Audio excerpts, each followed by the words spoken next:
We do have a ton to get through in this episode. Common sense is finally prevailing. There was controversy this month, Dave. I'm not particularly excited by that. Secrets and things on set. I haven't told them anything. I think this is just good times all round. Every Doctor Who is liked by somebody, and that's a really good thing. Davo, my doctor. I know we disagree on this one. First world problems, Dave. I get why fans are asking those questions. Oh gosh, that's actually quite a lot to talk about. It doesn't compute. It's the elephant in the room. That's okay. Fandom versus the BBC. The cardinal sin. Moving along. Lunch. Hello, I'm Dave. And I'm Rob. And welcome to the final monthly Doctor Who show for 2022. Coming out a week early so we don't drop this on Christmas Day itself. And look, we've got a very fun show for you today. Rob, how are you? Dave, I'm very well. I'm still at work at the moment, but I'm in that downhill run where you just know the holidays are a-coming.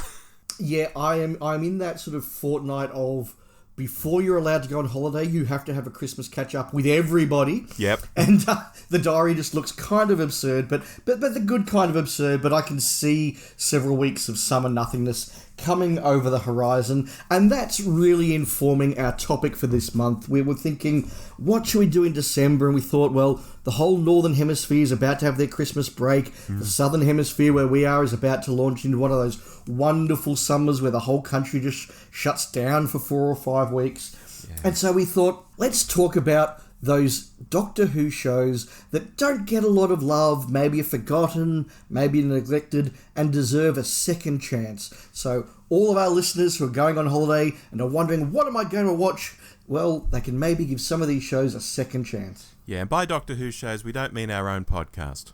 No, Doctor Who stories. Doctor Who stories. Very good. Now, 2 weeks ago from when this drops, we did release our review of Andor, which we planned as a 25 to 30 minute little special, and it was about a 55 to an hour special, but I think we were very passionate and had a lot to say. Yeah, and I've really appreciated the feedback we've got on that one, and yeah, from my point of view, it was just such a pleasure to sit down and talk about it because it was such a good series. Yeah, absolutely. So if you haven't checked that out and you're interested, please do.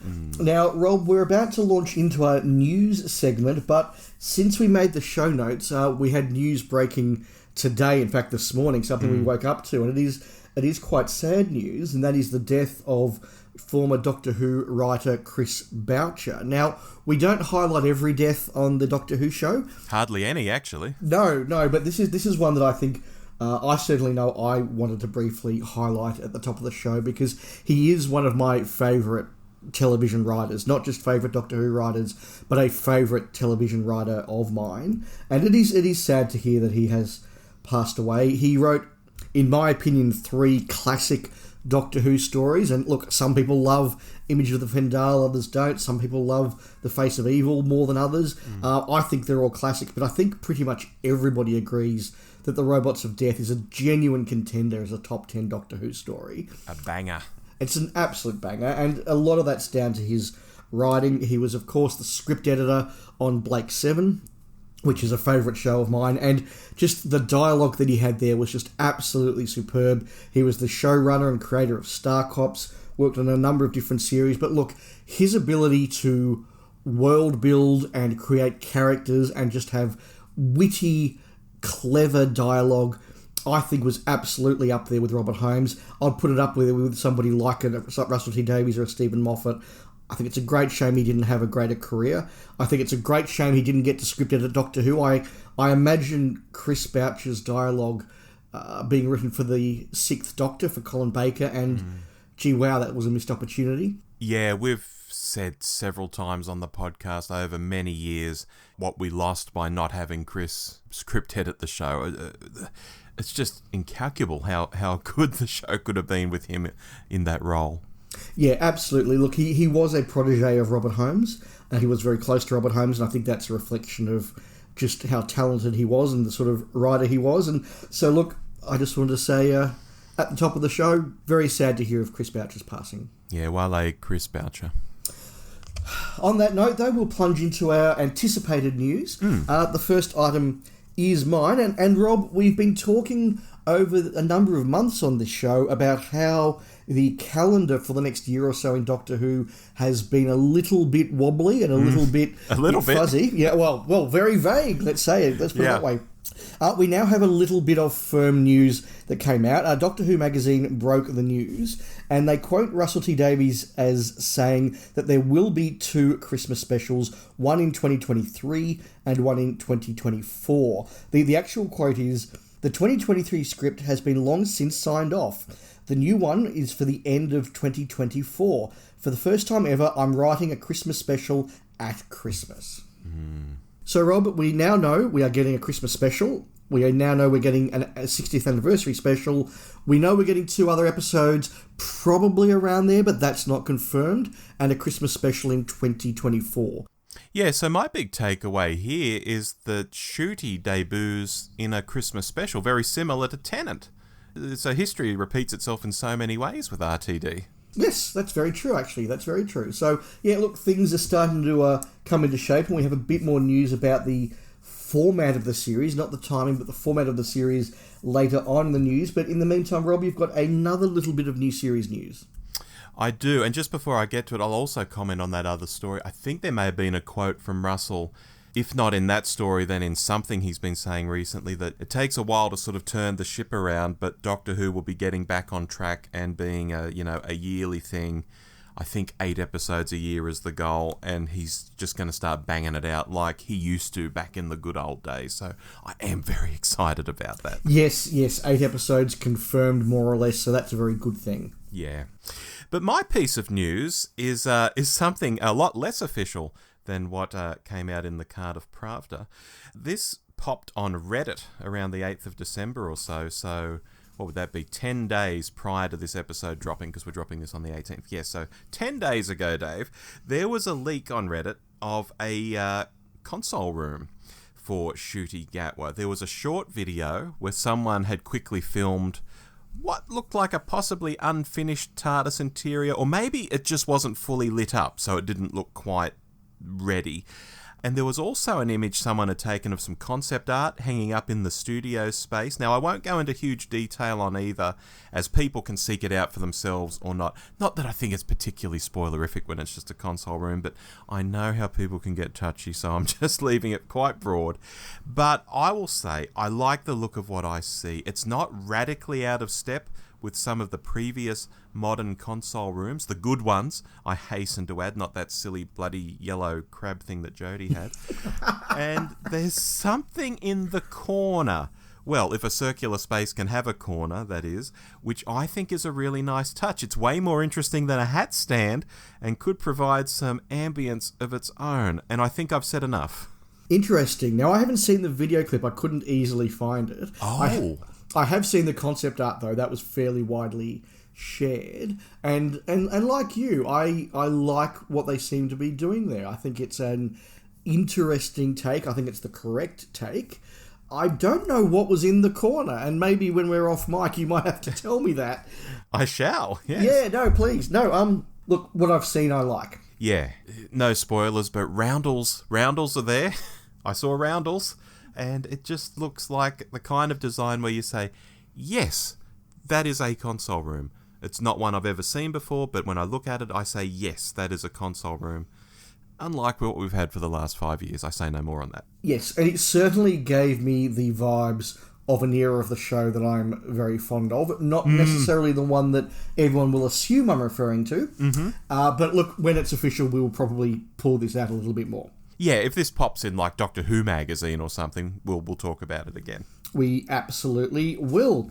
Now, somebody else who's been doing a bit of talking is the current Doctor, David Tennant. Yes. And look, he was interviewed and just had some comments on what it's been like to come back to the role and any hesitations he had. And once again, I've pulled out a bit of a quote here. "It was like being handed a very lovely present. It was joyous and great fun. It was a happy, joyous time 15 years ago, and returning to that could have been awkward or felt difficult. I might not have been able to run as fast, but we had a lovely time. Russell T Davies was back running the show, and it felt like I'd never been away." So I find this interesting because it's always a risk if an actor goes back to a big defining role. You look at, for example, a lot of the Star Trek actors, they were desperate to have nothing to do with the show until they sort of realised that that was sort of the way to come back into things, and they could all, have their comeback through Star Trek. And whereas, others, including a number of doctors, are like, no, I'm staying away from Doctor Who until the offers start to maybe dry up a little bit, and you need a few more convention appearances and a bit more Big Finish money to just pad out the wages. Am I being cynical? Maybe. So I think for the fact that for the David Tennant, for whom he was breaking out when he got Doctor Who, but Doctor Who was the big worldwide breakout role, I think it's fair to say. Yeah. For him to sort of come back to the well, I think was a risk, because it can look like, well, is David Tennant's career starting to plateau? Are the offers driving up? Is he not wanted in Hollywood? Now, I don't think that is the case, let me hasten to add. But no, I don't think so at all. But that's always a risk for an actor to go back to a role after 15 years. And so it was interesting to hear him sort of say that, and to say that it was really that Russell T Davies vibe and enthusiasm that carried him through any doubt. Yeah, I mean, I compare him to Capaldi. Now, Capaldi's been in the role a lot more recently, but I compare them from the point of view that they were both super fans. Well, I don't know if Tennant ever tried to take over the fan club like Capaldi did, but they were both super duper fans. But I think it might be something of their personality in the decision that Tennant's like, there's a chance to come back. Oh, of course I'll come back. That'd be brilliant. I almost did a 10th Doctor impersonation then. I didn't mean to, but that's very Tennant. Whereas Capaldi's like, no, I did Doctor Who. I love Doctor Who, but I'm done with it now. And I don't know whether Capaldi's just bluffing until he gets a better offer or until the offers dry up, because he's having a really great career at the present time. Or whether it is just his personality that, as much as I love Doctor Who, I've done it. I'm now 5 years older, whatever, than when I took the role. Well, actually a lot older than that. And that's why he doesn't want to do it. So it's like two big fans coming at it from totally different directions, Dave. Yeah, but with similar sort of overarching views as well. And in the same way, if suddenly they said, we're doing a revival of The Thick of It and Peter Capaldi's back to play Malcolm Tucker, you'd go, oh, okay, what's happening to his career? Yeah, and yet that's something I could see him doing before he does Doctor Who again. You see, I think it's less likely because because it is such an iconic role for him. I think it would be a much more public step backwards for him. It might all depend on the script. Look, that's the case as well, and I'm sure that if Mr. Ncuti turned around and gave him a really fun script, look, maybe he'll be tempted. And look, maybe someone like Peter Capaldi is just so confident in his career now that he would say, damn him, I'm going to do another round of Malcolm Tucker. And I think in modern days, it's actually a lot more possible to do that as well, because there's so much more television and there isn't that same danger of being typecast. But hopefully you get the point I'm making, that it's sometimes seen as a risk. Tennant certainly felt that way. He certainly felt that he was older than when he was, the young, dashing 10th Doctor. But he seemed happy. Yeah, but look, just in general, I know there's always a lot of lovey talk around actors and roles, and it was great to work with this person again. Even when they frigging hated working with that person, they'll say it was great to work with that person. But in this case, I think it's genuine. He is just so excited to be back working with Russell. Russell's back in charge. And fandom is like that too, like, oh my God, Russell's back in charge. There are some naysayers on Twitter, but they're in the minority. Most people are really, really excited and stoked about this new era that's coming. Yes, no, it is true. People generally don't do interviews about how much they didn't like working with somebody. Yes. Except for Kevin Smith and a very high-profile A-list Hollywood star that he's been very vocal about never wanting to speak to ever again. I won't name him just in case people don't want to know. Yep. One final piece from you, Rob. Yeah, final piece from me, Dave. Quick one. Ncuti Gatwa has appeared in The List, which I believe is a Scotland-based digital arts publication, and they put him at number 1 on its Hot 100 list. I guess it's that time of year where publications like to make lists, and so he's number 1 on the Hot 100 list. No bias there, I'm sure, with him being a Scot, but it got a nice quote in the piece, so bear with me on this. Ncuti says, prepping for the role of the Doctor and watching all the episodes again and watching Russell T Davies and David Tennant's work, I was overcome with the need to get the job. I was like, I want to work with Russell. His writing is so clever. I just felt very honoured that he saw something in me that he likes. He's going to take me to the universe around all the stars and galaxies. And he also says, it's just about learning to be really grateful and also to take the work seriously, but not yourself seriously. It's an amazing job that we get to do, but it is just a job. I'm slowly learning how to take it in my stride. And I think that's a great quote for two reasons, Dave. The tail end of it, the talking about taking the work seriously, but not himself seriously. I love that attitude. I seriously love that attitude. But prior to that, it's clear that he was studying the role and watching Tennant and RTD stuff at the very least, possibly even more, because he says he watched all the shows, to bone up for the role. And I thought, man, this is such a contrast to Chibnall telling Jodie, oh, don't watch the past stories. I mean, to this day, I think that is such a ridiculous thing. And I will always bring it up if appropriate. And I've said this on Twitter before. It's like casting a James Bond, Dave, and telling them, okay, sure, this is a really important role and it's got a big audience that expects a lot from it, but whatever you do, don't study up on it. Don't watch any of the old Bond films. No. I mean, it's just crazy. So I was very excited to see Ncuti talking about having watched old episodes even before he was the Doctor.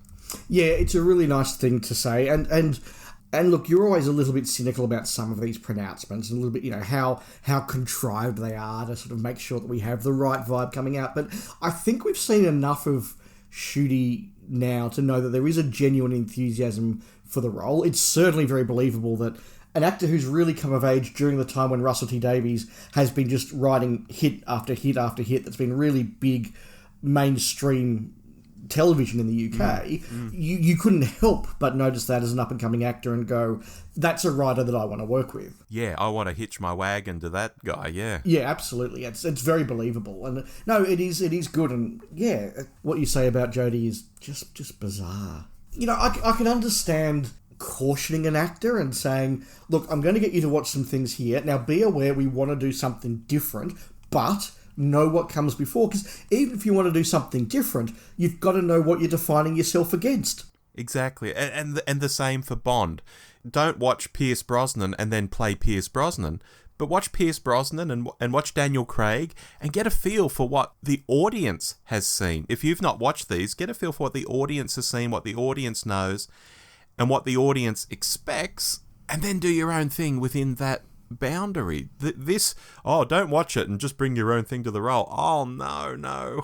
No, absolutely. And you've got to credit actors with the ability to say, okay, I've just watched Patrick Troughton and I love the way he did it. Now, I'm not going to go out there and do a Patrick Troughton impression, but I want to pull that part of what he did. I want to pull that tone from what he did.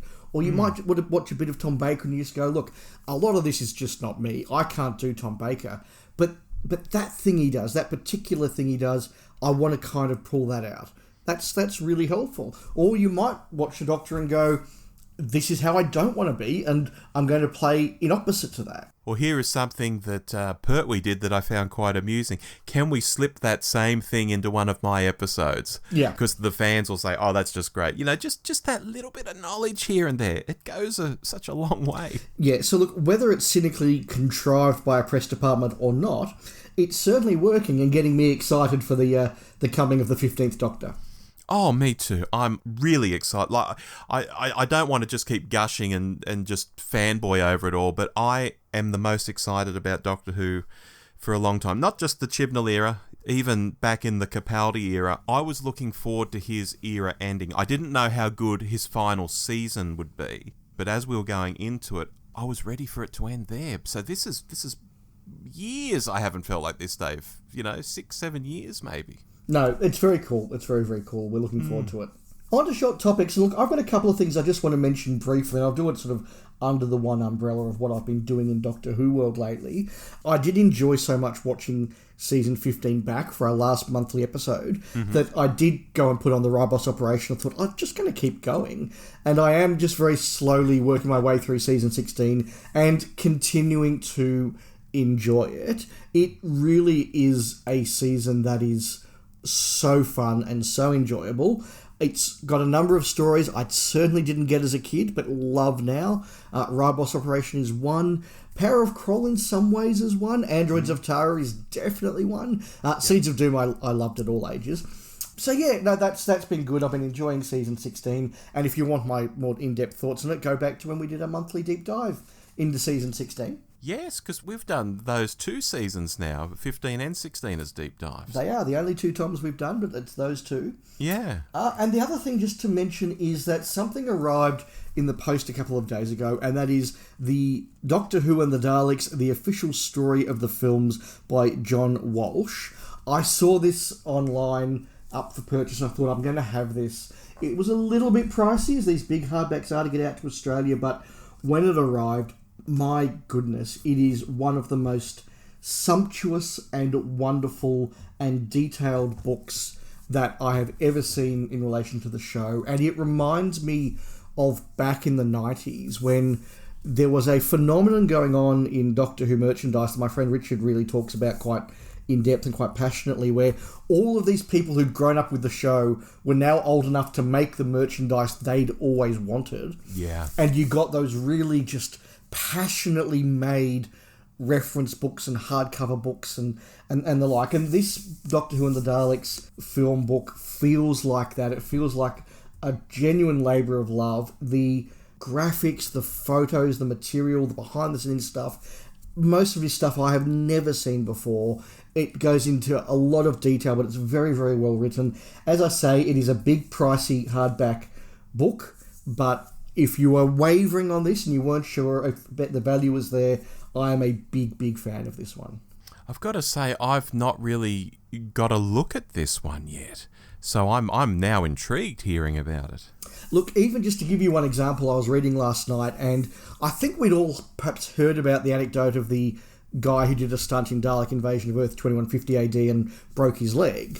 Mm-hmm. So this has 2 or 3 pages on that one incident, and it talks about who this guy was, what he'd done in his career, why the stunt went wrong, who was at fault, how they were at fault, what happened to him, how he had to go to hospital, how he came back. And it's even got photographs taken on stage of him back in costume with one leg in a cast, taken from the other side of where the cameras are, and being hidden sort of behind a Dalek in his other leg so that you can't see the cast. It's that level of depth about every aspect of the film. That's amazing. It really is, isn't it?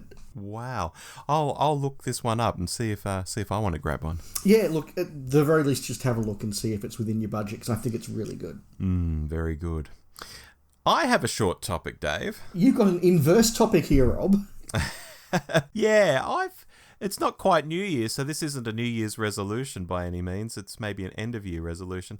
But I'm thinking about selling a lot of my Doctor Who stuff in 2023. Is this a big purge or just a minor purge? What's prompted this?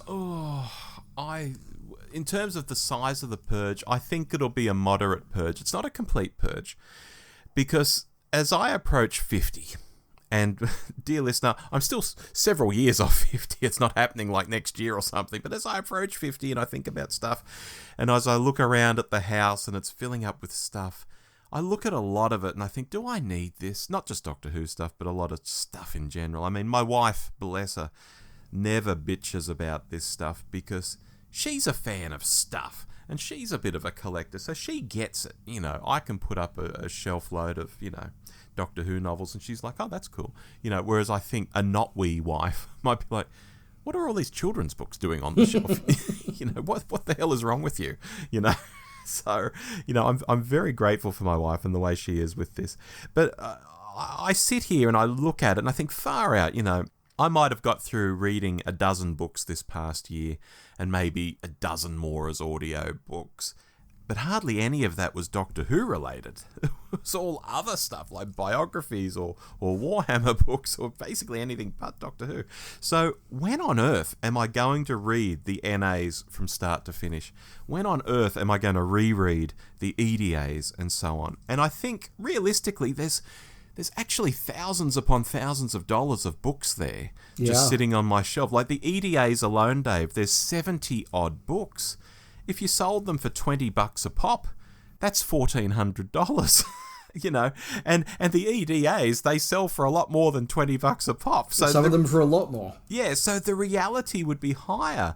And it's also just one range of books. So the thought of being able to clear a lot of my bookshelves is nice. And the thought of having, I don't know, $5,000, $6,000, $7,000 appear in my bank account if I get rid of multiple series of books is appealing. But it's not just about making money, even though that's nice. And yeah, sure, I could probably go and buy a cracking watch and go on a nice holiday with the missus and all that stuff. And it's not about giving up on Doctor Who. I want to stress that. I want to keep all my DVDs and Blu-rays. I want to keep most of my reference books. That's why if I buy that Dalek book, Dave, I would actually be keeping that.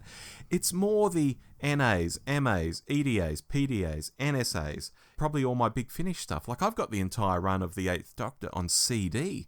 That'll sell well these days because that's long out of print. I just think my priorities in life are changing. Not completely, but a bit. And I think 2023 might be the year, you know, with people invested in the series again, the 60th anniversary year and all of that, might be the time to just clear some of this out and ship it off to people who will love it and put it on their shelves and read it and so on. Yeah. Are you open to private offers from the listeners, Rob? Well, we'll see. We'll see when I actually get the inventory down. Like, yes, this is definitely going.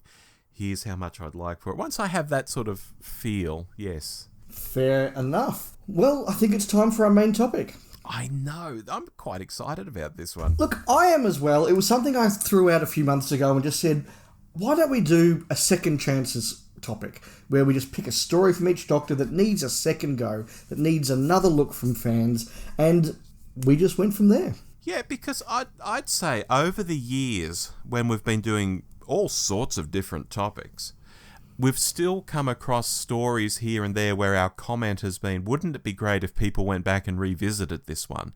Because in watching it today, we've discovered something really great and people should give it another go. So we've done this, in a sense, in various shows over the years, but tonight we will do one from each era. Yeah, look, we will, and we haven't conversed on exactly how we're defining it, so once again, we'll probably bring different things to the mix, and I've certainly sort of taken a different approach with some different Doctors as well, depending on how I feel about that era. So look, enough messing around. Let's dive in. We have decided once again to randomise our order because after 7 years of doing this, I think just going from Hartnell to Whittaker is just a little bit too obvious, and I like mixing it up. I loved it last time we did it in a random order. Yeah, so look, I'm now just shaping these around, and I've pulled out the first one. Rob, would you like to go first and tell us which Colin Baker story you think needs a second chance? Oh gosh, Col. An easy win here, Dave, I think, for Attack of the Cybermen. I've long said that if Davo's era had ended with caves and Collins had started with less homicidal mania and straight into this adventure with his old foes, his era might not have been saved per se, but I think a lot of people would look at it differently because I think this is a good one, particularly that first episode or that first 45 minutes with the Earth-based storyline. I think it just doesn't get enough love in general, Dave.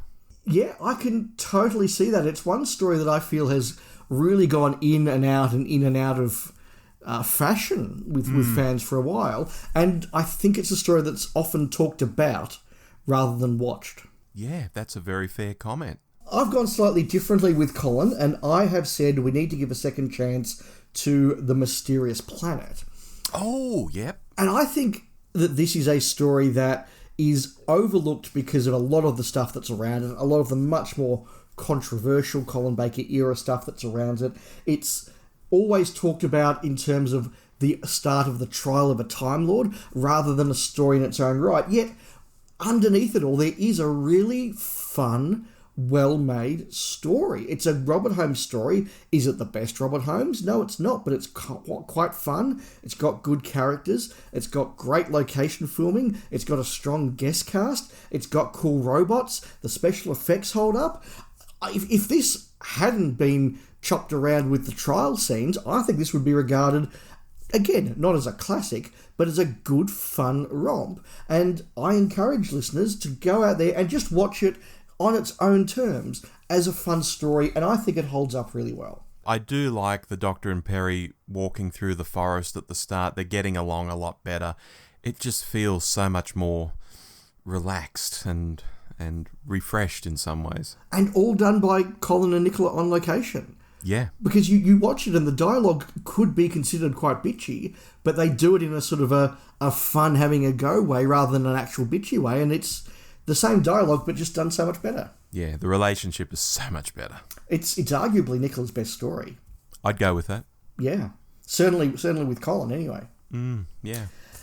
Our next one, and my turn to go first. Yes. And, this was a tough era, the David Tennant era. Oh, okay. Now, I'll say at the top, I struggled with this a little bit because I think more than any other era, I feel in sync with sort of mainstream fandom. I think the Tennant stories that I really love, everybody kind of really loves, and the ones that I think are weaker, everybody kind of thinks are a bit weaker, apart from those people that love everything that David Tennant did. But I have picked out The Planet of the Ood. Mm-hmm. Not because I think people think it's a bad story, but I think people forget about it. It's one that gets lost in a lot of the big drama of the David Tennant era. It's not a controversial story. It's not a bad story. It's not a, wow, this is a classic story. It's just there, and it's just good. And again, it looks good. It's got some comedy moments. It's got some drama. It's got good-looking aliens. It's got a moral message that is just left to simmer rather than being rammed down your throat. It's got Tim McInerney, for goodness sake. That's a reason to watch anything. I just think it sits really, really well. Tennant's good. Even though I'm not a particular fan of Catherine Tate, I think this is one of her stronger performances where she's really got to grips with the role after a couple of episodes. And I just think this is one that needs to be pulled out of the Tennant drama and the shadow and given a second chance. Very fair, and I can say that it was repeated on television here, if I say 2 weeks ago or a month ago or 2 months ago, I really don't know which one of those statements would be right. But recently, I saw it repeated. It was late at night, and I saw it repeated on the ABC. And I sat and watched what was probably the second half of it. I was just flicking channels at the time, and I was really taken in with it. And one of my thoughts was, gosh, this isn't like modern Doctor Who, like in terms of the Doctor Who we've been watching in the past year or two. It just felt completely different, felt completely better as well. And yeah, but it wasn't a story that I would have ever thought to have put on as, I'll put something on, I'll put on Planet of the Ood. No, I would never think that, Dave. No, I think it is quite neglected. But where did you go for David Tennant? Well, I agree with you that Tennant has a pretty strong era, and even stuff you think will be underrated at first glance usually isn't once you poke the surface a bit. So I had to really sit and think about this one. I think it's got to be The Next Doctor, which is the 2008 Christmas special. Oh, I love it. Keep going. Yeah, because I think this had an interesting premise with this guy convinced he's the Doctor. The mid-1800s setting was a winner for me. I thought that looked really cool. And I think the Cyber King concept is just bonkers. But bonkers is what you do at Christmas, you know. Maybe it's just the time of year, Dave, because we're coming up to Christmas, but I'm really sold on The Next Doctor. That's one that I don't see a lot of people talking about anymore. It's a story that I think went down in people's estimation because it wasn't what they expected. I think when you call a story The Next Doctor and cast David Morrissey, you expect something that's... I don't know what people expected, but it wasn't what they got. And the ending is bonkers, and that, you know, doesn't always work for people. So, yeah, I think that you're right. A strong story has been a bit neglected there. Yeah, so I couldn't go past it. Excellent. Well, I will reach into my pile of doctors, and Rob, lead us off with a Troughton. Oh, gosh. Pat's era has been picked over and analysed so much as the decades have gone by. And we've got some stories back in that time, and others have been animated. And when I looked at the list, it's truly hard, truly hard to find something that can be called underrated. There's stuff that's not good, but it's not stuff that I can go into bat for, per se. Like, I don't know, The Underwater Menace or something like that. So I'm left with either The Space Pirates or The Wheel in Space, and I think I'll go with Wheel.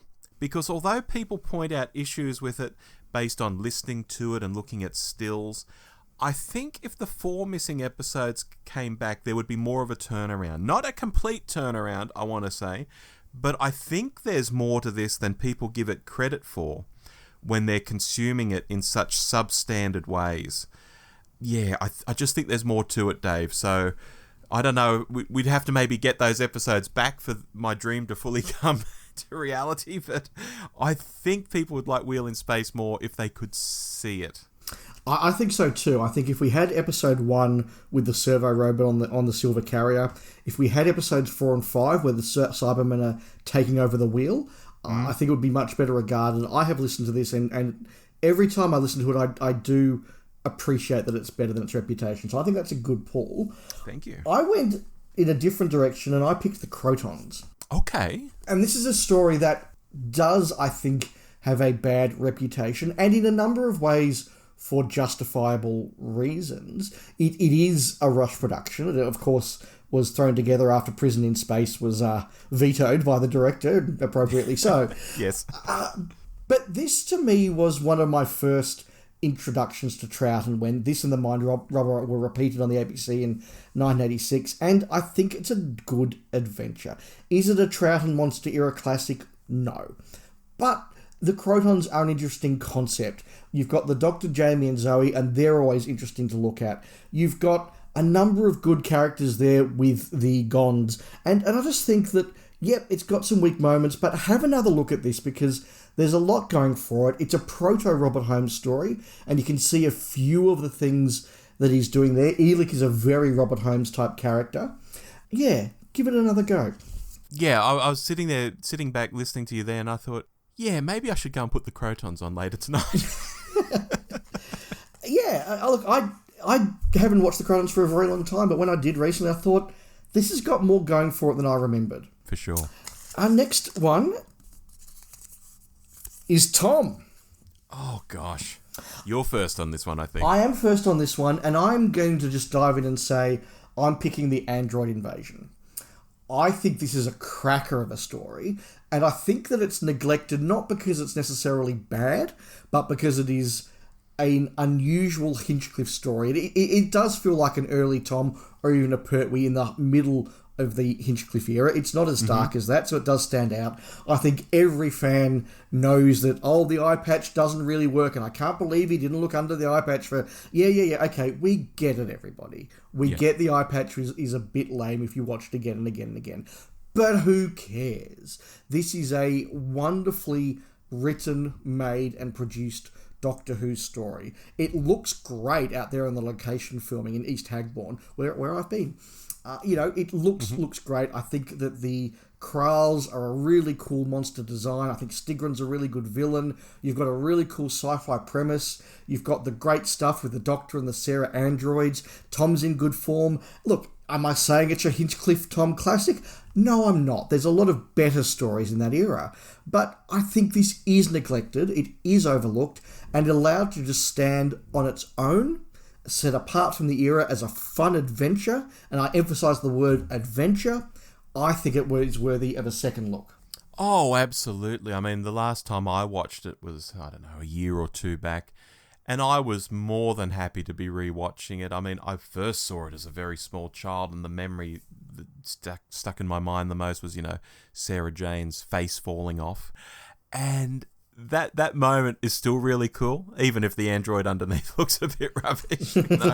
Yeah.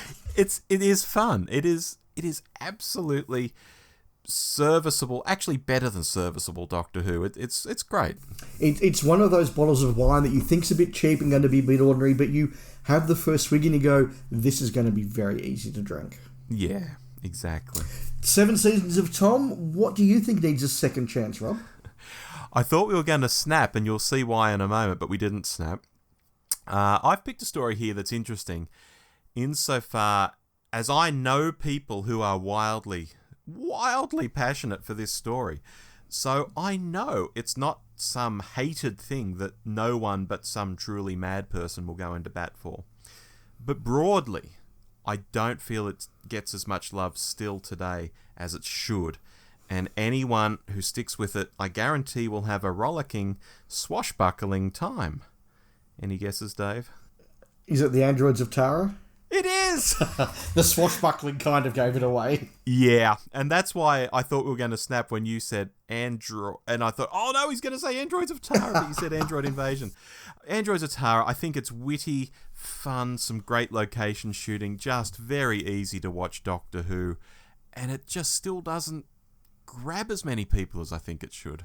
No, I totally agree. It's a very fun David Fisher script. It's got Peter Jeffrey just absolutely having a blast in the role of Count Grendel of Gracht. And, what's not to love? Yeah. And you've been to both locations for our Fourth Doctor picks. That's true, I have. Yes. I just noticed that, yep. Yeah, good point.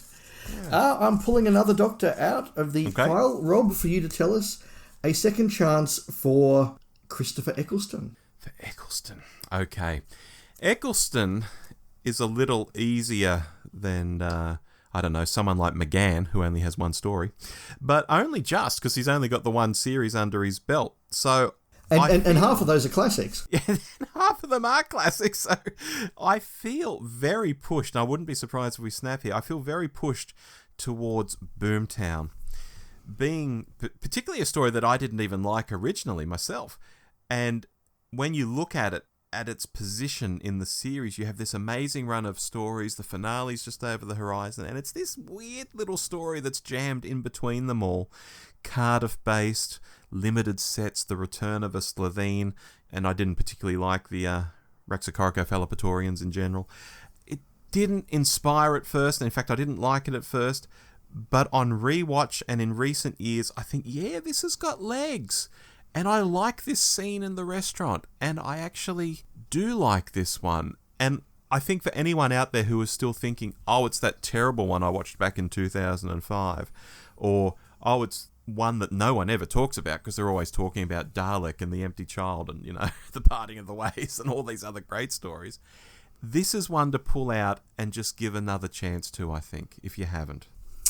I probably do need to do that because my memory of it is not good, and I've only watched it twice, once on broadcast and once when we were talking about the Eccleston era. Mm-hmm. And on both occasions, I watched it in the context of the season. Right. And I think you're right. I do need to just pull it apart from the season and let it stand on its own two legs, rather than something squeezed between a couple of outright two-part classics. Mm-hmm. That's it. So I'm really intrigued now as to what you've picked, if that's not it. Look, I went for something that I actually thought was very easy, because there is a story in the Eccleston era that is absolutely hated by a lot of Doctor Who fans, absolutely loathed. And I suspect when they go back to rewatch the Eccleston era, it is just skipped over because everybody knows that everybody hates the long game. Whereas I think the long game is awesome. I think this is great Doctor Who. We go into the far future. We go into a cool space station. We've got cool sci-fi concepts going on. We've got a strong guest cast. We've got Eccleston and Billie Piper absolutely at the height of their relationship now, just playing off each other so well. We've got some commentary, again, some social commentary, not rammed down people's throats, but just very clearly put out there to give you a bit of pause for thought. It's got a cool alien at the end. It's got one of the best guest stars that Doctor Who's ever got. I mean, goodness me. I don't know why people loathe this story. I genuinely don't.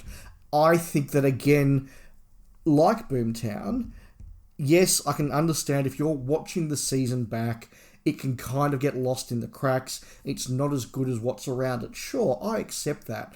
But pull it out and watch it as just a good sci-fi adventure with a really cool guest cast, and I think that it will earn its second chance. It's a story that I know, in quotation marks, I don't like, but it's been so long since I've seen it, I can't actually tell you why I don't like it.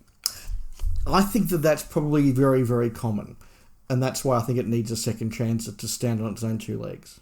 And indeed, with any of the ones we're talking about tonight, if listeners are sitting back and thinking, oh, I hate that one, but I can't tell you why, maybe it is time to go back to them, which I will do with this one, actually. Fair enough. Okay, cool. Well, I will keep us going then with... The pile's getting smaller. Mm-hmm. Davo. This was another era, like Tennant, I found very difficult because my views on most Davison stories are pretty black and white. I know what I like and I know what I don't like. And once again, I think I'm fairly in line with fan views on a lot of these. Mm-hmm. But I am going out maybe on a limb with this one and saying we need to give a second chance to Terminus. Oh. Terminus is not a great story. I will say that right up front. I know it's got its faults. But there's a lot of good stuff going on in there. Episode 1 is actually really creepy. It's really effective. There are, again, interesting concepts. There are some good cast members. Yes, there are some ropey special effects and some ropey moments, but there's a lot of good moments in there as well. There's a lot of humanity going on in this story. It's saying a few things. It's always got something going on. Yes, it's a bit grey. Yes, it's a bit drab, but it's not as bad as people say. And look, of all the picks I've picked out tonight, this is the one that I do feel I've gone out furthest on a limb for. But I just think that there's enough going on in Terminus that it's worth a second look. Yeah, it's that early 80s... Obviously, it's an early 80s Davos series, but it does have its own vibe and feel that certainly wasn't there later in the 80s when they got to Sylvester, and probably wasn't even there with Colin. I don't think you would have Terminus in Colin's era. Conversely, I don't see Tom being in Terminus. It is very much its own thing, and I think if you're getting into the Davison era and you're watching these stories, I think that can be a very interesting thing, because no, it's not a great story, but I think it's very interesting to watch in terms of what they're doing, how they're doing it, and all of that. That would be some of my reasons for going and watching it again. I think you're right, and I think that it is a story that could only be a Davison era story. Correct. Yeah. Yeah. But I know you love the Davison era, Rob. What did you pick out? I'm going with Kinder here, Dave, and I can sense a lot of long-term listeners cringing, because Kinder is one of my Fifth Doctor go-to stories, no matter what the topic is. I always bring up Kinder. But I think it fits, because people talk Fifth Doctor as caves and enlightenment, and certainly Earthshock, maybe the Black Guardian trilogy, all these other stories. Kinder always seems to coast a little under many radars. But I do think it's fabulous. That's why I talk about it all the time, albeit, it's a studio-bound story. Yes, I get all of that. But it's a great outing for Davo and friends. And so, although it might be an obvious one, and although it might not be the most odd pick I could have, I still think it's valid. I still think not enough people know how good Kinder is. I feel like Kinder is either absolutely loved or forgotten. There you go. And I think those that love it passionately, want everybody to know that they love it. That it's like being in a club. You've got Kinder and yes, you love it. And you need to make sure everyone else in the club knows that you're part of the club. But you're right, it does sort of get scattered over. So I totally see where you're coming from. It's a really good story. It's a fantastic story. And I'll just sort of say, and I'm not doing this for most other eras, but Mordred Undead was the other one that I was really tossing around. And in the end, I thought it's better regarded than Terminus, so it doesn't need the second chance as much. I would agree with that, for sure.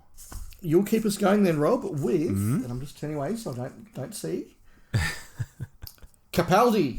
Capaldi. Oh, gosh.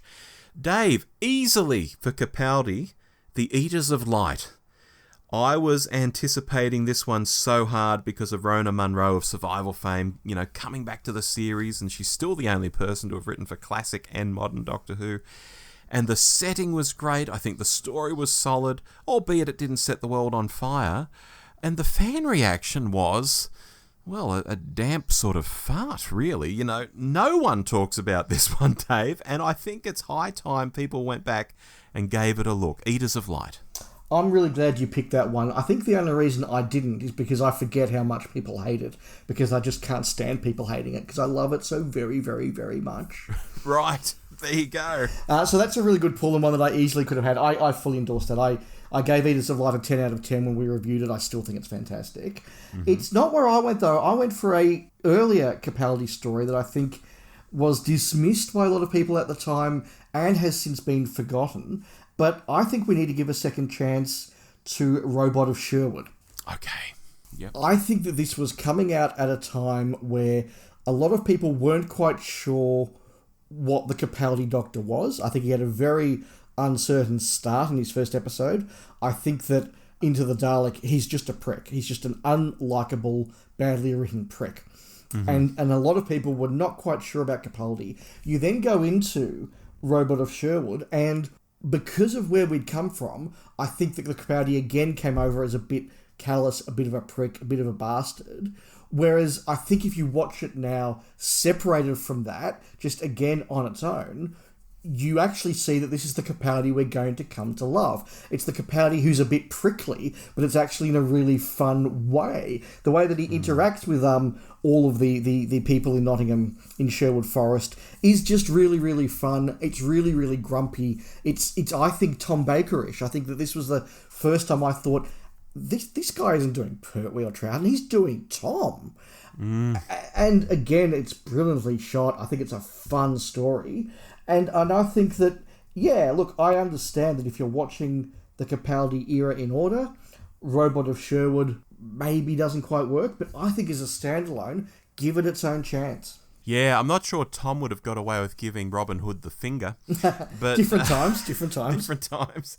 But yeah, look, on first watch, I didn't particularly like Robot of Sherwood. I had a lot of issues with it. I mean, one of them is still there, and that's the firing the arrow at the ship at the end. It's like, oh, no, could we have had a better sort of resolution to this? Yeah, but welcome to most of New Who. Yeah, well, exactly.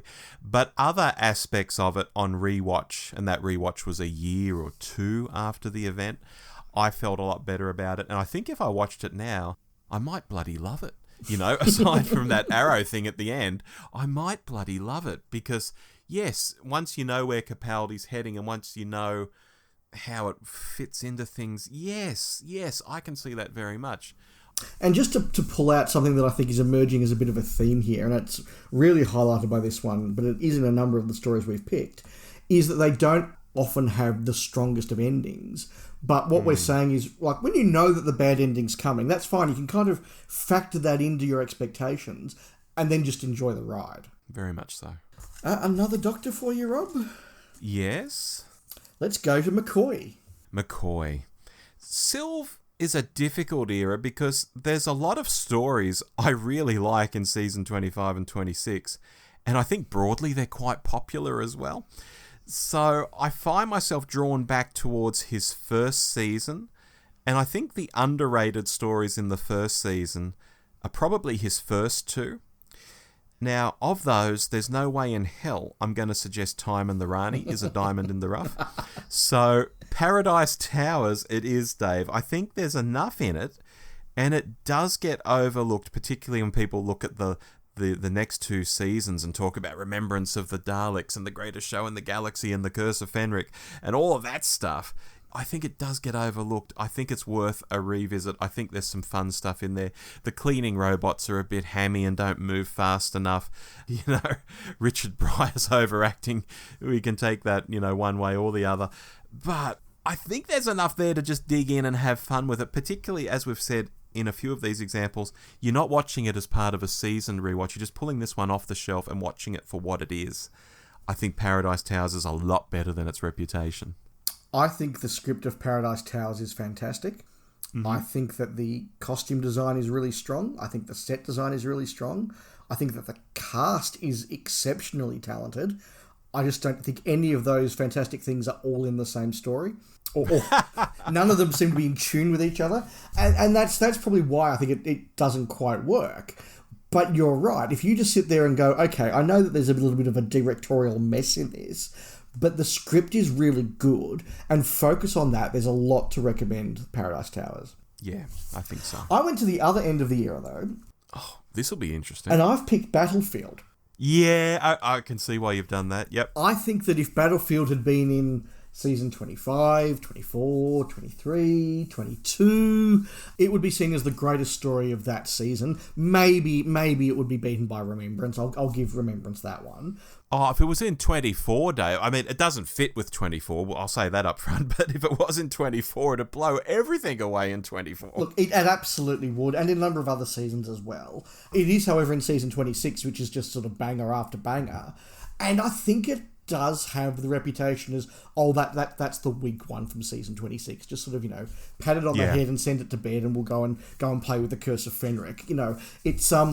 It's neglected, and it needs to be given a bit more love because it is spectacular. It is a wonderful romp. It is a wonderful adventure. The idea of Doctor Who doing King Arthur and the Knights of the Round Table is just a fantastic idea. It's done well. It's got Lethbridge Stewart in it. It's got that Cartmel era sort of social commentary and the stuff about nuclear war. I mean, that monologue that McCoy gives, and you know that I think neither of us are big fans of big wanky monologues in Doctor Who, Rob, but the monologue that McCoy gives about nuclear war, I think actually does go beyond being a wanky speech and is properly powerful, particularly when it's played against Jean Marsh, who is just exceptional. There's nothing wrong with this story. I can't fault any aspect of it, and yet it just seems to be ignored as the not as good one in the back end of the McCoy era, and that's just a waste. Pull this out, let it breathe on its own, and give it a second chance. Yeah, good call there. We'll keep pushing on, and our next Doctor, and I will lead here. Oh, we are down to William Hartnell. Ooh. Now I'm really intrigued about this one. Yeah, tough for me because I just sort of love the Hartnell era with, only one exception, and I'm obviously not going to recommend that. And I thought, okay, what is a story that is properly neglected and doesn't get the love it should? I toyed with the Gunfighters, but I think that's being reevaluated by people. I think that is being given a second chance. So I've gone with a really neglected story, and that is the Sensorites. Okay. I agree this is a weaker story, perhaps the weakest story of the first season, but let it stand on its own because you have got a story that builds and builds and gets better and better as it goes along. Yes, I get that it's very slow in the start. I acknowledge part one, whilst an interesting premise, is the kind of thing that we used to think the Hartnell era was. Just a very dull, people walking around a couple of dull sets for an entire episode until things kick off in part two. That is actually a fair criticism of the Sensorites. But as we go down, we get down to a world that has got proper aliens who all have different characters, who all have different perspectives. It's the sort of world building we absolutely praise everywhere else in Doctor Who. The design is different. Again, it is 60s Doctor Who trying to be different. The companions are under threat. The Doctor is now the moral centre of the show, and this is the first time in Doctor Who's history where the Doctor is told by the Chief Sensorite, look, you've done what we asked, you're free to go. And he says, no, I'm going to stay and help because that's what I do. It's the first time that happens in the show's history. It's very important. We then start to work out what's going on. Who is poisoning the Sensorites? Why are they doing it? And it all comes together, and I think it's actually a number of really good threads that by episode 4 is really just belting along. I think it deserves a second chance, and that you do need to push past the first episode to really appreciate it. Yeah, and I would have recently watched this, I think, for something we were doing here on the podcast. So it's in the last year or two, I think we would have watched this, Dave, both of us. We did do a season 1 deep dive, I reckon, last year. Yeah, it would have been last year. And at the time, I thought the plot really hangs together well and makes sense. I mean, we've just had Jodie's farewell where the plot didn't make any sense at all. Here, the plot makes sense. You can understand the motivations because different Sensorites do have different personalities and all of that. They're not just this homogenous alien race, which alien races often get written as like, oh, they all think the same. It's like, that's pretty unrealistic. No, Yeah. they're all really different. And the way, I'm trying not to spoil people, but the way one of them gets caught out towards the end is obvious, but it's part of the story. It makes sense. It hangs together. Yeah, so, yeah, the first episode is a bit ropey, but good call on the whole there, Dave, I think. And where did you go with my favourite era? Well, Dave, you and I guested on All of Time and Space, that podcast, recently when they did the War Machines.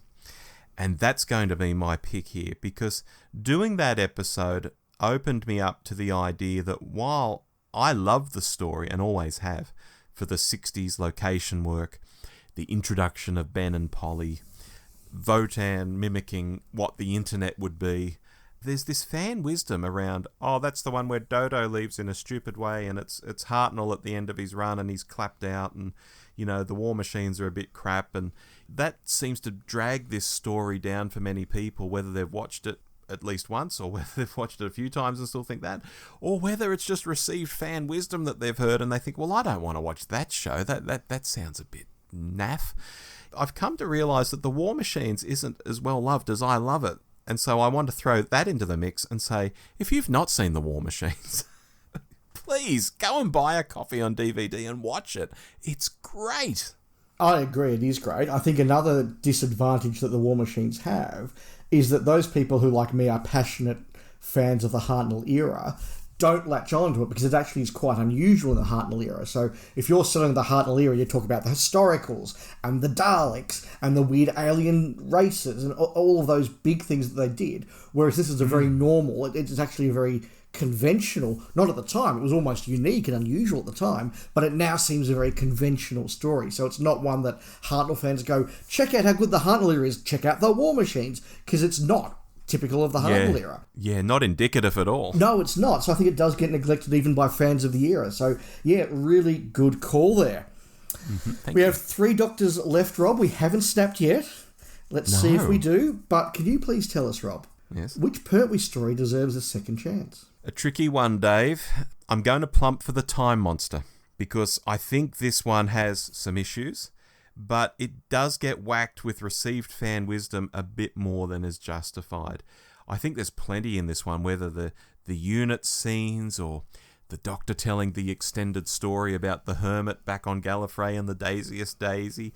There's some really good Doctor Who of its era in here, but I think some might be scared off from ever trying it at all. Even, they've never seen it and they just hear all this received fan wisdom. Oh, that's the terrible one. So I'm using it as my pick here to say, try it. Don't be scared. The Time Monster isn't all bad. You may see things in it that cause you to think, oh, that's why people don't like this one. But it doesn't make it not worth watching and not worth pulling out here as something that deserves a second chance. Rob, you'd think that we scripted this because just after I've said we haven't snapped yet... You're kidding. Here we go and snap. Okay. I echo everything you've said about the Time Monster. This was one of the easiest picks for me because I think it is a genuinely underrated and neglected story that needs a second chance. Its weakest aspects are at the front of the story, and I think that's a problem for people who are coming to it. It gets better as every episode goes on.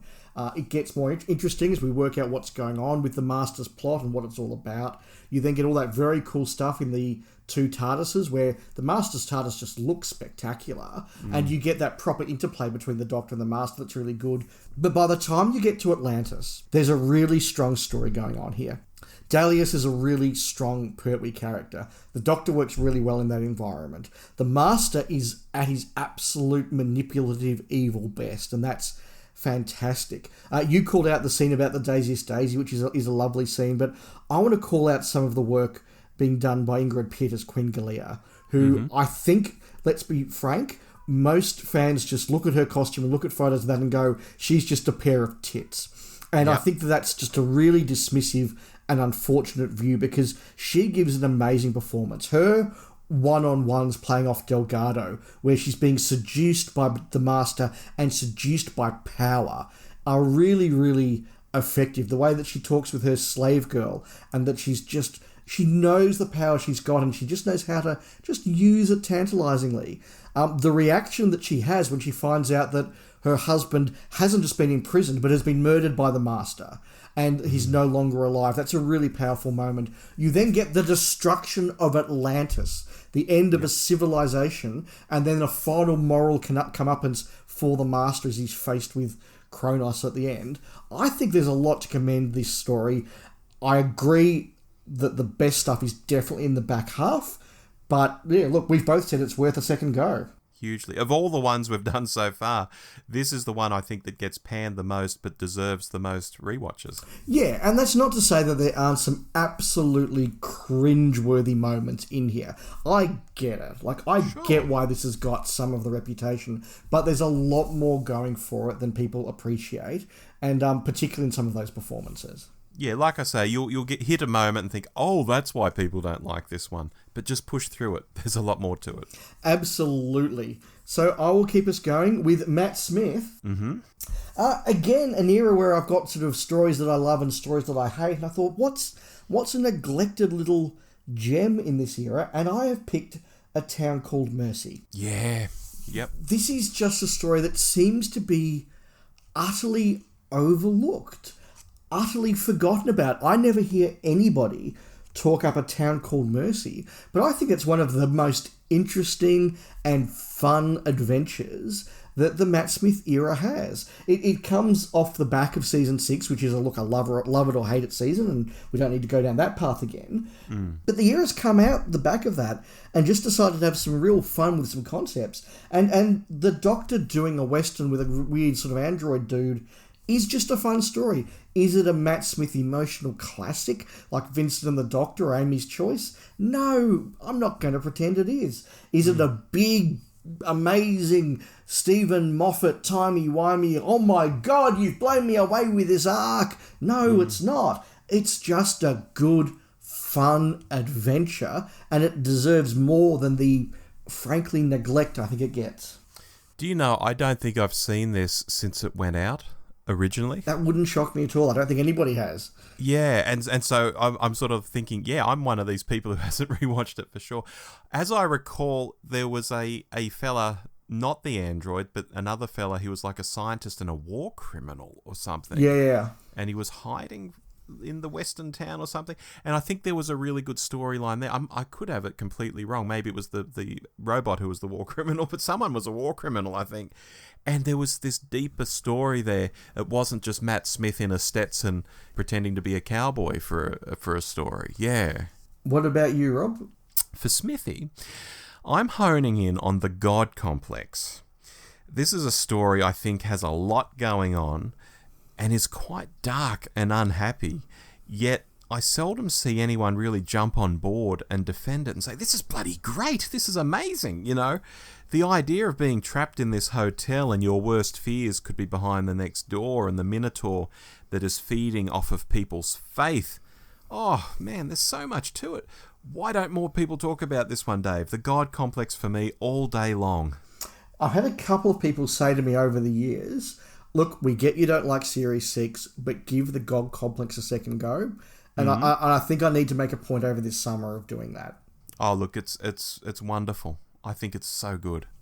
No, fair enough. I must admit I don't have any strong memories of it, so I think it does, need a second chance. Yeah, interesting. My Smith is one that you can't remember. Your Smith is one I can't remember. Yeah, that's well, not very well, true. anyway. Rob, look, we have randomised the order of the Doctors by pulling them out of a hat, and yet we still have Whittaker last, so that's just how probability goes. Lead us off one more time, please. What Jodie Whittaker story do you think needs a second chance? Well, for Whittaker, I'm a bit torn, Dave, but I think it might be Nikola Tesla's Night of Terror. A story which at the time didn't even grab me.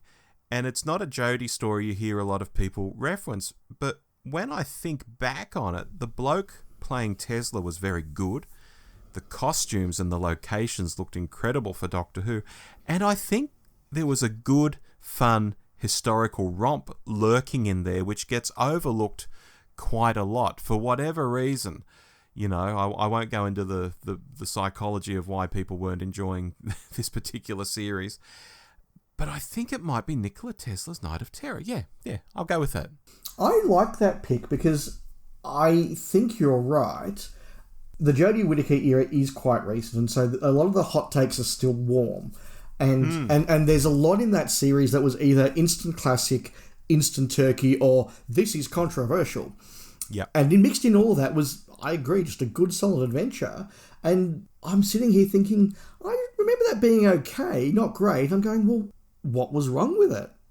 Nothing. Yeah. So, good pull. I've gone in a slightly different direction with the 13th Doctor, and I've picked the Ghost Monument. And that is because of something we discussed a few episodes ago about Chris Chibnall and the fact that we all went into his era thinking there was going to be some sort of master plan or arc or development, or that crumbs and bread trails would be left for us to pick up as the year went on. And we since learned from the mouth of the man himself that none of that was happening. If you saw a breadcrumb, it wasn't a trail, someone had just dropped a sandwich.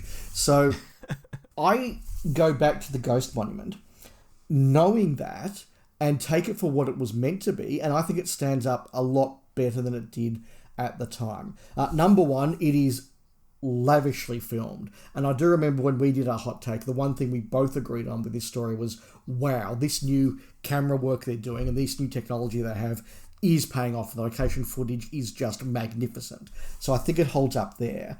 I think that it is a perfectly good, solid adventure. It's got some nice moments of peril. It's got some nice alien world stuff going on. The guest cast is fine. The Doctor gets to do a bit of doctory stuff. Now, look, I know you and I were both down on the very end and the way that it let down Jodie's character.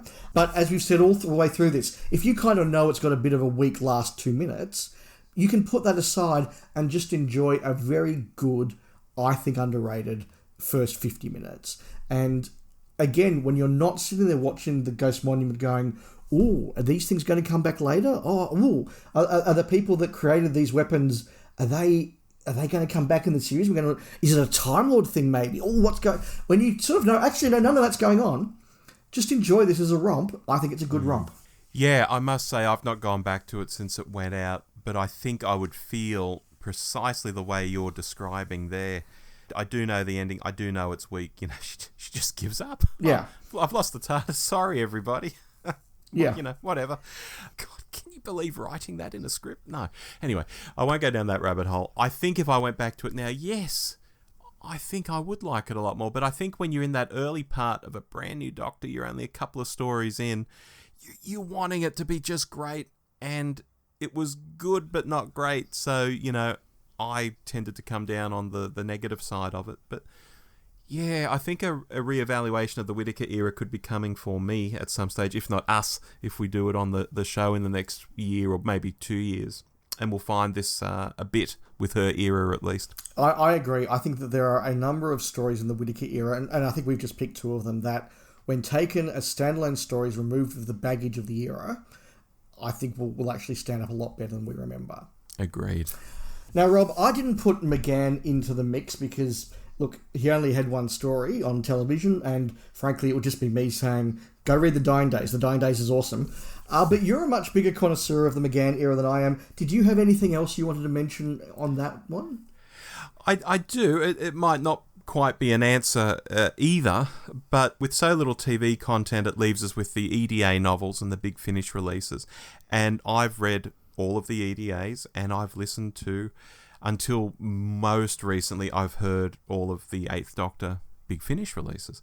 The problem is, though, when it comes to the EDAs, so many of them are popular, like Alien Bodies, for example. I can't recommend that because everyone loves that. And there are others that I've just completely forgotten because I haven't read them for 20 years or over 20 years. And when it comes to Big Finish, I've heard all the stories, but I'm not close enough to Big Finish to actually know if I'm recommending something that's truly underrated. For example, off the top of my head, I love The Silver Turk, for example. It plays to all the strengths of the 8th Doctor. But is it underrated? Or if I scratch the surface, am I going to find it's in the top 5 of Big Finish releases? So I'm actually going to plead the 5th on this one, Dave, even though I do have quite a background in his EDAs and Big Finish releases. I'll throw The Silver Turk in there, perhaps. Yeah, and look, I was thinking about it as you said it, and I'll throw War of the Daleks in there. All from the EDAs? From the EDAs, yeah. I think it was dismissed at the time as one great big John Peel fan wank. And look, there is a bit of that going on, but it's more than that. It's an interesting idea. It's a good McGann Dalek story, and it was, famously the first licensed Dalek story since Remembrance. So yes. it was a big deal at the time. So yeah, look, if we're pulling some McGanns out of the broader universe, I'll go with that. Very good. So that is our list of second chances that we think you should give listeners. Again, please let us know what you think of our chances, and particularly if you do go and take any of our suggestions over this Christmas break and you think, you know what, I haven't watched that for a while, it does deserve a second go, I'll bung it on. Please let us know what you think. We would love to hear that. We really would. But look, it is getting into the holiday season here. Rob, have you been watching anything of note? Dave, I've been watching on Netflix the series Wednesday. This is a lot of fun. It's an 8-part series. they've basically taken the Wednesday Addams character out of the Addams family.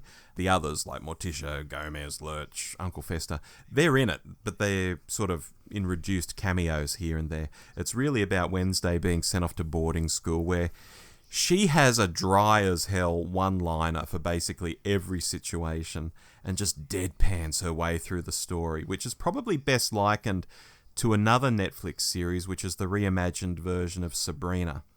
So if you liked that, you'll eat this up. Think slightly gory teenage horror with gags. It might have worked even better at maybe 6 episodes, but watching it as 8 episodes was no real hardship. I really liked it, and Jenna Ortega, who plays Wednesday, I think will become a big star over the decade ahead. Yeah, it's interesting. You're, I think, the 4th or 5th person that's recommended Wednesday to me over the last week or so.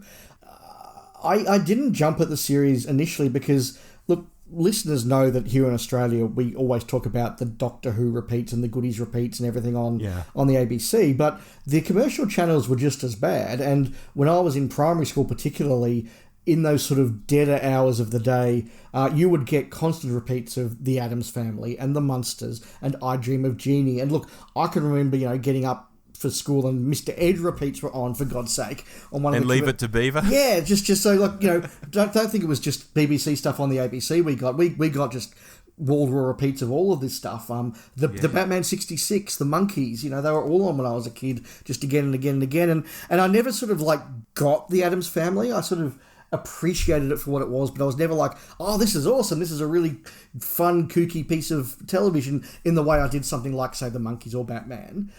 So, I didn't sort of remember that well, but people have said that this is really good, so yeah, I think I will have to put it on my list of things to check out over my 4 or 5 weeks off. Yeah, it's really great. And it is interesting, as children of the 80s, we are so well versed, and we talk about the British stuff all the time, but we are so well versed in American television of the 60s, which people might not get from our podcast at all.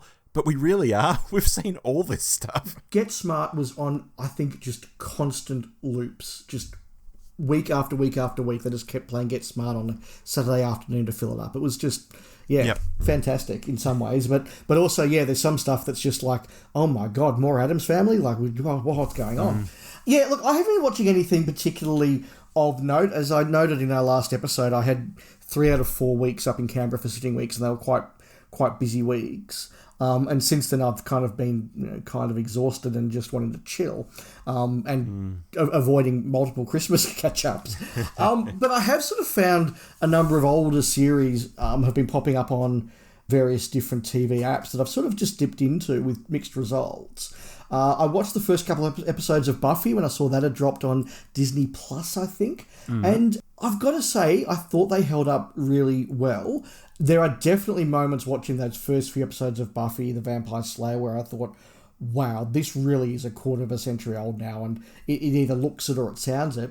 But there's other stuff where you go, I remember why I absolutely love this. There are great characters, great ideas, weird, kooky stuff going on, and some really good dialogue. Am I about to do a full rewatch of Buffy? No, probably not. But now that I know that it's on Disney, I think it's Disney, it is something I'm going to dip into a lot more. I found that Frontline was on Netflix, which was a comedy series done by a group called Working Dog here in Australia that satirised current affairs shows in the early 90s.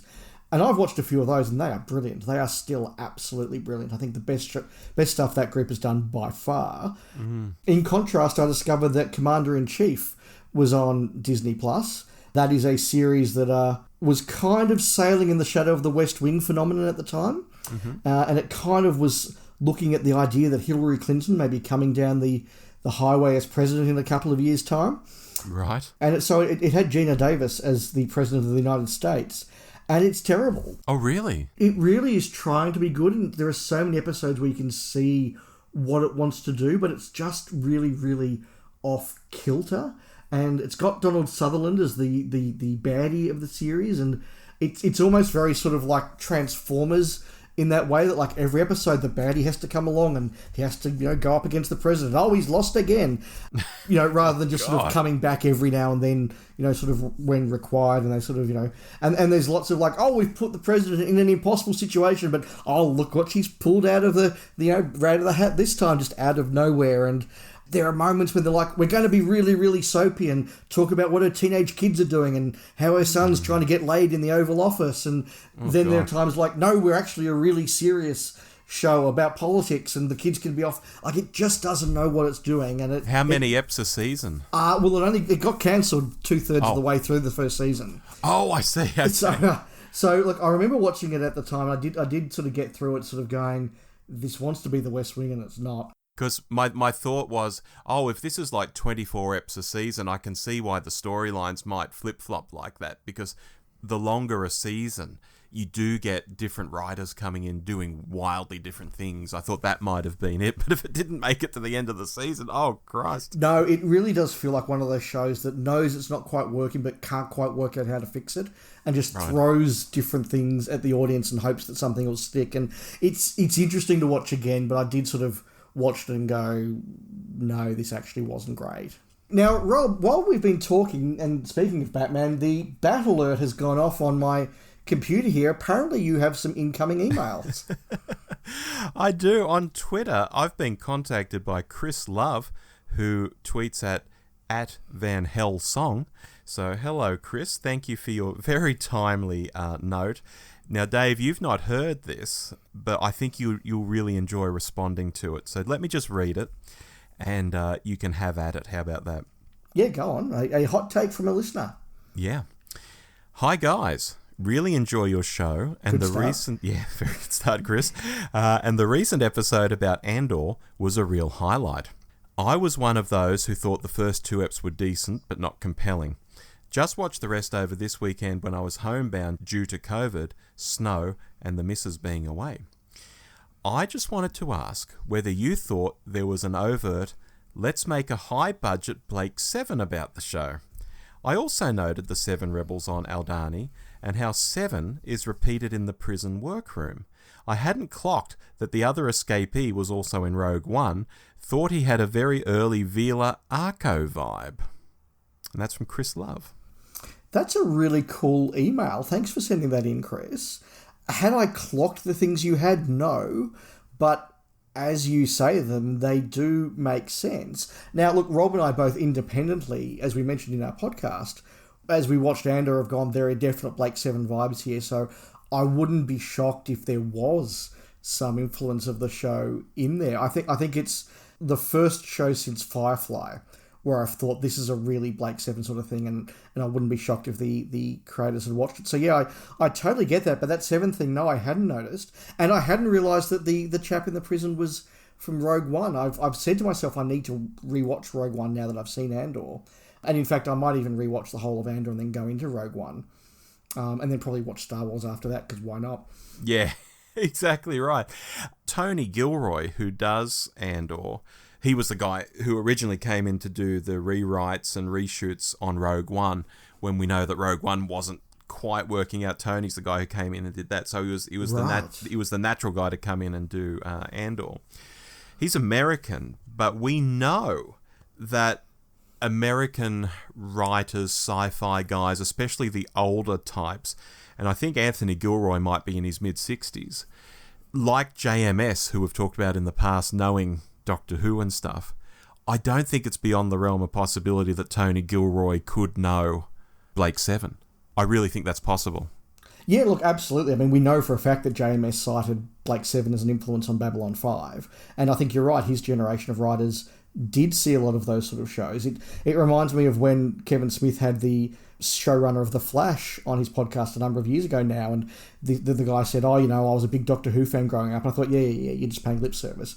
And he said, no, for example, Robert Holmes was a really good writer. Stuff like Kavzi Androzani was really influential. I thought, okay, you're a proper fan. You've dropped a couple of really good, genuine references there. So yeah. I think you're right. We do kind of underestimate how much of an influence those sort of PBS broadcasts of British sci-fi did have in America. So yeah, look, I don't have the answer, but it's absolutely more possible than I think we appreciate it could have been. Yeah, as we said on the Andor episode, well, as I said to you, the reason I brought up Blake 7 originally is because I did count 7 of them on Aldhani, and there was that, but I didn't realise it was the same in the prison as well. So that repeated motif, yeah, might be more than a coincidence.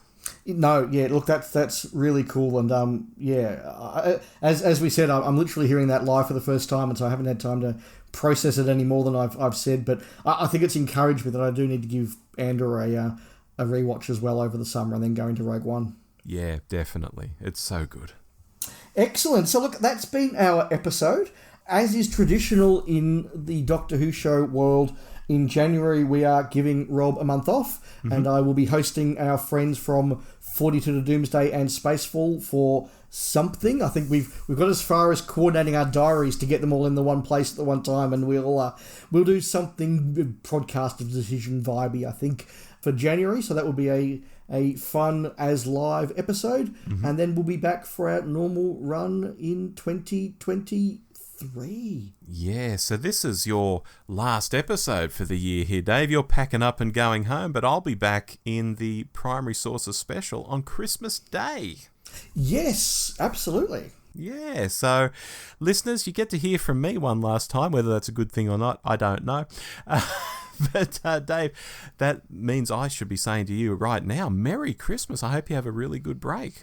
No, thank you, Rob. I hope you do as well. I've got a couple of quiet weeks off, and then I'm off to Queensland for a week, and I haven't been to Queensland for a holiday in about 15 years. Is that right? Oh, I've been up to Brisbane for work-related things when I was in the Air Force, and went up to Hambley or Townsville a couple of times, but I haven't just been to Queensland for a holiday and to see friends for a very long time. So I could just be sitting on a beach in Queensland by the time you're dropping stuff. very nice. Southern or northern Queensland?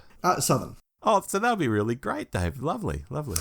Yeah, so look, to you and your wife, a Merry Christmas. To listeners, Merry Christmas, Happy New Year. I hope you've enjoyed our content for 2022, and you'll hear from Rob again. But yeah, we'll be back in 2023. I hope you'll join us again. Yeah, our 8th year of the series coming up. And we haven't missed an episode. We don't often pat ourselves on the back, but I did realise when we were desperately trying to schedule our season 15 episode around my work commitments that we haven't missed an episode. We've dropped every episode on time, on budget, so to speak. And Yes.